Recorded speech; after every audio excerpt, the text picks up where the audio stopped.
Elle est partout, la 3D dans les téléviseurs, les consoles de jeux, les lecteurs Blu-ray. Ne manquait plus que le moyen de tourner soi-même ces images en relief. C'est chose faite avec le Blogi 3D de Sony, un petit caméscope de poche d'une simplicité enfantine.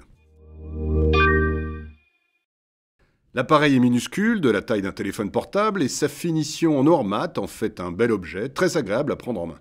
D'un côté, les deux objectifs qui assurent la prise de vue en 3D, et de l'autre, un petit écran qui fait office de viseur et qui permet de modifier certains réglages. Et cet écran, il affiche les images en relief sans nécessité de lunettes. La prise de son, elle, s'effectue en stéréo et on peut utiliser un flash intégré. La sortie HDMI permet d'afficher les images sur un téléviseur 3D. On peut aussi les exporter sur Internet en branchant le connecteur USB du Blogi sur un ordinateur. Ce connecteur sert aussi à recharger les batteries du caméscope. Rien de plus simple que d'utiliser le Blogi. Viser, appuyer, filmer. Un seul bouton à actionner, pas de réglage compliqué, ni d'inscription perturbante sur l'écran.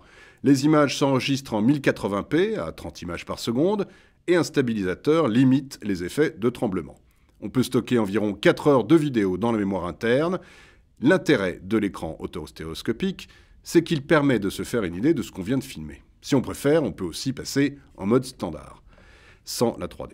On peut aussi utiliser le Blogi comme un simple appareil photo, il suffit d'appuyer sur le déclencheur, et le logiciel qui accompagne le caméscope est d'une simplicité exemplaire. Il s'installe automatiquement sur l'ordinateur, un Mac ou un PC, quand on branche la caméra, et il permet de trier les vidéos et les photos, de les importer, de faire des petits montages et de les transmettre en un clic sur YouTube, sur Facebook ou sur Flickr. L'écran en relief est bien pratique, mais il est trop petit, et l'effet 3D ne peut pas être réglé comme sur la 3DS. Du coup, mieux vaut bien regarder en face et à bonne distance sous peine de loucher. Autre problème, le zoom est inactif quand on filme en 3D, il ne fonctionne qu'en mode standard. Alors que les petites caméras flip s'arrêtent, le Blogi 3D de Sony offre une alternative intéressante à un prix raisonnable de 150 €. Bon, pas sûr qu'on ait forcément besoin de transmettre des vidéos en 3D sur Facebook, mais au moins, on peut s'amuser à produire des petits films originaux qu'on pourra regarder sur un téléviseur en 3D.